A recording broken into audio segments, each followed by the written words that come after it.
And so, what's up, y'all? This is the lockdown. This is your boy D-Lo, and I'm back. I'm about to do another reading for you.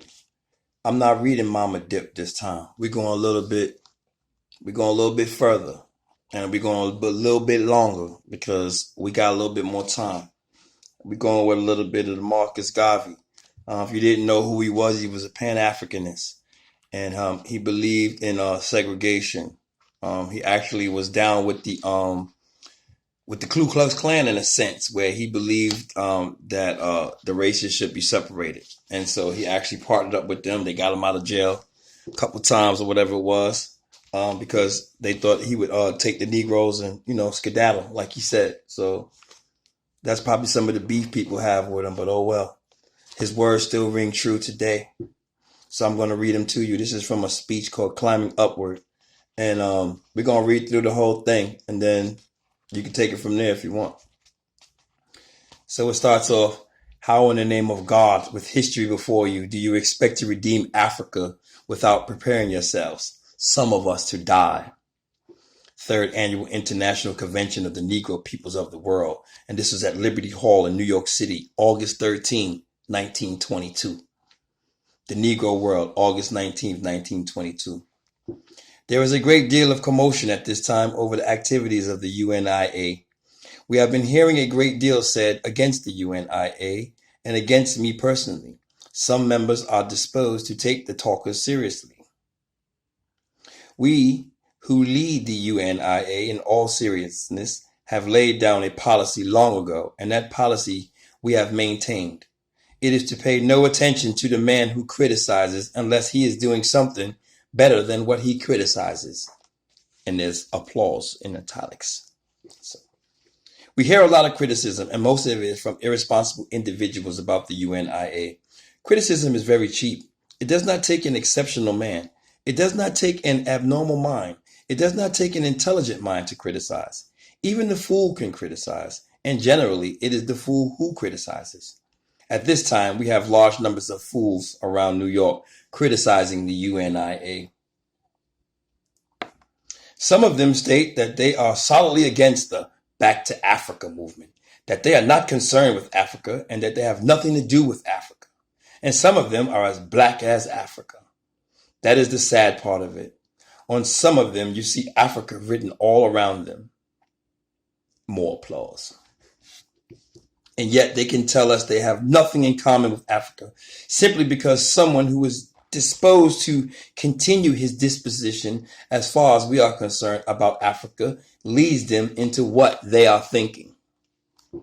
It suits certain people in the world today to speak disparagingly of Africa as they have been doing for many centuries. This propaganda of disassociating Western Negroes from Africa is not a new one. It is an old one. For hundreds of years, the white propagandists have been printing billions of tons of literature to impress the minds of scattered Ethiopia, especially that part within civilization, the idea that Africa is a despised place where no civilized persons should go, that Africa is inhabited by a race of cannibals, a race of savages, and that it would be unsafe for civilized humans being to think about settling in Africa, especially black civilized human beings. This propaganda is not new. It is as old as yourselves. It is as old as the hills. But this propaganda is one that is promulgated for the cause that is being realized today. The cause is colonial expansion for those who have waged the propaganda. The Africa that they have taught us 50 years ago, of 80 years ago, 100 years ago, as being a hideous place to live in, a place to be avoided, is the Africa that has been parceled out from north, south, east, and west. It is the Africa that caused the bloody war of 1914, and it is the Africa that is going to cause another bloody war. More applause.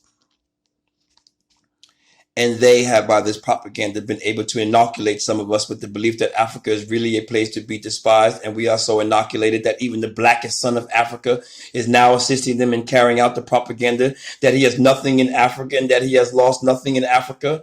I am speaking of William Pickens. Now that's name dropping. Now everybody who knows Pickens knows he is as black as anybody in this house.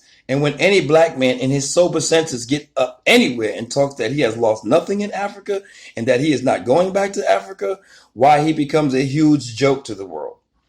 This fellow they call Dean, I wonder what he really means by speaking and writing so disparagingly about Africa. Is it that he has lost his senses? Is it that he has lost his manhood? Is it that he has lost knowledge of himself? You know, some of us lose knowledge of ourselves sometimes. In the tropics, where I come from, you will find every well-to-do Negro losing himself. That is the moment a white man smiles with him, shakes his hand, pats him on the shoulder, and invites him to dinner. For once he loses knowledge of himself and starts to believe that he is a white man. I wonder if anybody has patted Pickens on his shoulder. I wonder if anybody has taken Pickens by the hand. I wonder if anybody has invited Pickens to dinner. And I would not doubt that he has been invited to dinner, because I've seen him recently very much in the company of white folks. And anytime a Negro gets into the company of white folks, he becomes a dangerous Negro. Yes, because he loses himself of knowledge. And whenever you hear a Negro talking about not going back to Africa because he has lost nothing in Africa, believe me, he has lost all trace of racial consciousness and knowledge of himself. And I would not be surprised that this dean of ours has lost knowledge of himself. But let me tell you, Brother Pickens, that he is still as black as I am. And if he has lost knowledge of himself, we have not lost our vision, and we can see him just as he has always been. Now, if these blacks would take our advice, they will throw down this white man's propaganda. I am surprised that men calling themselves deans and college graduates still have no better sense of judgment than to be continuing the propaganda of those vicious villains who for ages have prepared this propaganda to deceive us so as to be able to rob from us our heritage. Everybody knows that there is one part of the world that is Negro lays claim to.